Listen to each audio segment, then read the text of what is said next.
All right, so we welcome you to this screencast about proportional reasoning. Proportional reasoning comes at the tail end of elementary school for accelerated students and the beginning of middle school for pretty much everybody else.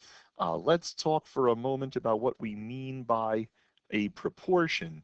So, oh no, too early, too early. So, no, let's do it now. We're already on this slide. So let's talk about what we mean by a proportion. Proportions are always things like this.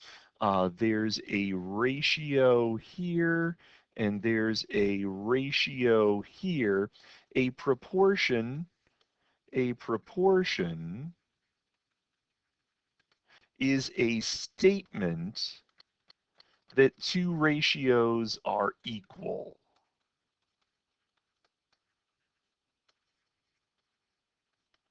So what you may remember from your time in middle school or your time in high school is that there's a 3 and a 5 and a 6 and a you don't know, and you got to figure out what the you don't know is. And you may be familiar with two very common ways to solve proportions. One is to do the thing called cross multiplying. And that's where we multiply these two things, and say that they're equal. Well, why exactly does that work? Well, consider the following. Let's see.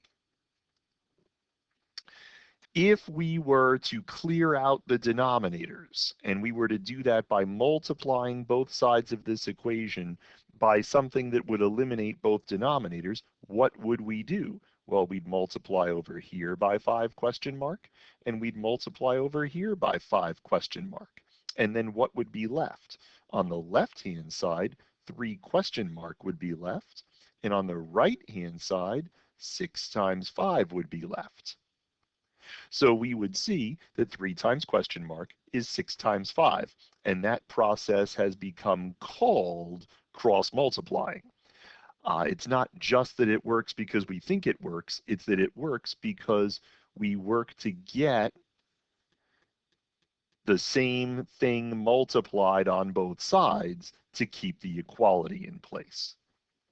The other thing that sometimes we do in these scenarios is a scale up or scale down situation. And scaling up and scaling down comes down to the fact that if we take twice as many pieces, we have to make those pieces half as big to maintain the equality. So if we multiply by 2 in the numerator, we have to multiply by 2 in the denominator. And so question mark is 5 times 2, and that's 10. Both are valid ways to look at proportions. This is the way that's far more conceptual. This is the way you're probably familiar with from when you were young. I will illustrate with a couple of examples here and then a couple of examples in another video.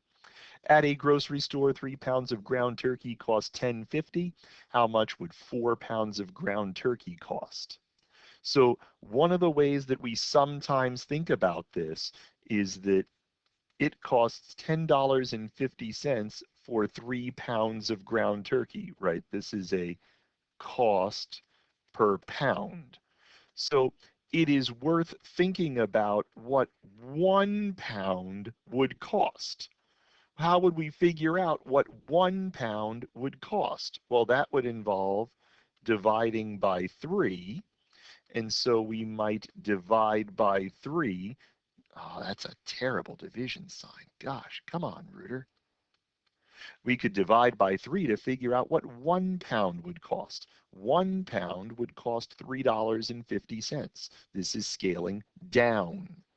And then we would use that to figure out, well, what do 4 pounds cost?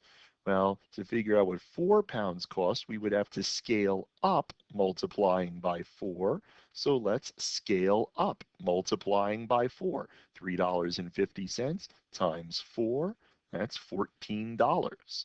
It would cost $14 for 4 pounds of ground turkey.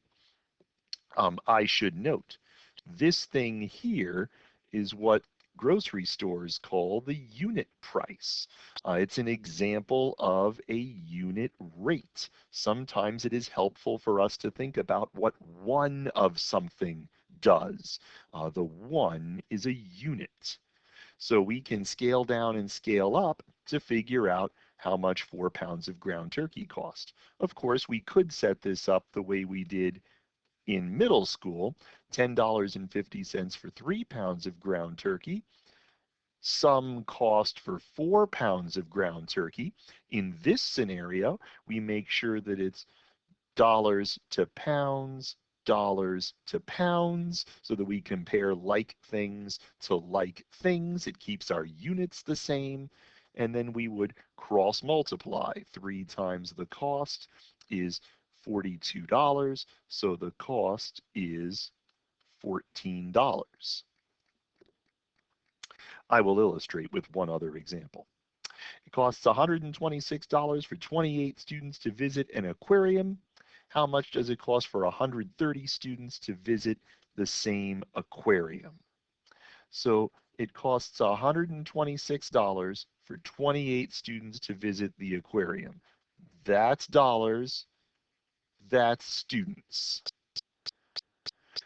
So we might do well to figure out what it costs one student to visit the aquarium. So we might, off to the side, figure out what 126 divided by 28 is. Turns out that that's $4.50. This is the unit rate. This is what it costs for one student to attend whatever programming is happening at this aquarium. So then when we want to scale that up to 130 students, we know what each student costs, so we multiply by 130 and we get $585. This is a scaling down, scaling up approach. You could argue it's $126 for 28 students. We want to know the cost for 130 students. And we again remember, money compares to students. Money compares to students. So we have the same units on each side. And then we do a little bit of algebra. 28C is whatever this ridiculous number is, 16,380.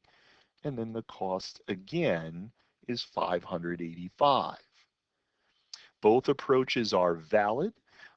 This is a little more in line with what elementary students would know how to do. This is a little more in line with what middle school students would know how to do. I hope that they are both useful to you.